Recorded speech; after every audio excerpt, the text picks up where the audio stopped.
শোণিতপুৰ জিলাৰ অন্তৰ্গত ঢেকিয়াজুলিৰ ডাকঘৰত আজি সংঘটিত হ'ল পকেটমাৰৰ ঘটনা। উল্লেখ্য যে ঢেকিয়াজুলিৰ ডাকঘৰত ধন জমা দিবলৈ আহি শাৰী পাতি থিয় হৈ থকা অৱস্থাত এগৰাকী লোকৰ পকেটৰ পৰা ৭,৫০০ টকা ওলাই লৈ পকেট মাৰে। যদিও দিন বেয়া আছিল পকেটমাৰটোৰ, লগে লগে ৰাইজে পকেটমাৰটোক ধৰি উত্তম মাধ্যম দি গতালে ঢেকিয়াজুলি আৰক্ষীক। এই সন্দৰ্ভত ভুক্তভোগীৰ মন্তব্য এনেধৰণৰ। মই পোষ্ট অফিচত তাৰমানে কিবা দিব আহিছিলে সুকন্যাৰ মান্থলি ৰেকাৰিং, এইটো দিব আহোঁতে মই লাইনত থাকোঁতে মোৰ পকেটৰ পিছফালৰ পৰা এজন মানুহে মোৰ পইচাখিনি ওলাই লৈ ধুমাধুম গুচি আহে। তাৰপিছত মই সেই ৰাস্তাতে ধৰিলোঁ তেখেতক ধৰি নি মই ভিতৰত লৈ গ'লোঁ। ভিতৰত নিওঁতে পইচাখিনি সি ওলাই দিব লগা হ'ল। চবেই ৰাইজে কিবা কৰা। কিমান টকা আছিলে? ৭,৫০০ টকা। ৭,৫০০ টকা? হয়।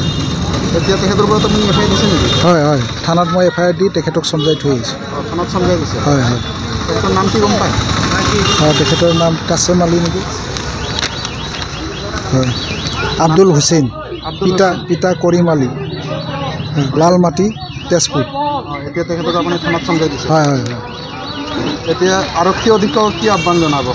আৰক্ষী অধীক্ষকে এইটোৱে আহ্বান জনাম, সাধাৰণ মানুহে ধৰক পোষ্ট অফিচত পইচা জমা দিব আহিছে, বেংকৰ পৰা পইচা ওলাইছে, তেখেতসকলে কিয় পিছে অনুসৰণ কৰি জনসাধাৰণৰ পৰা পকেট মাৰি বা বেগবিলাক গাড়ী লৈ যায়।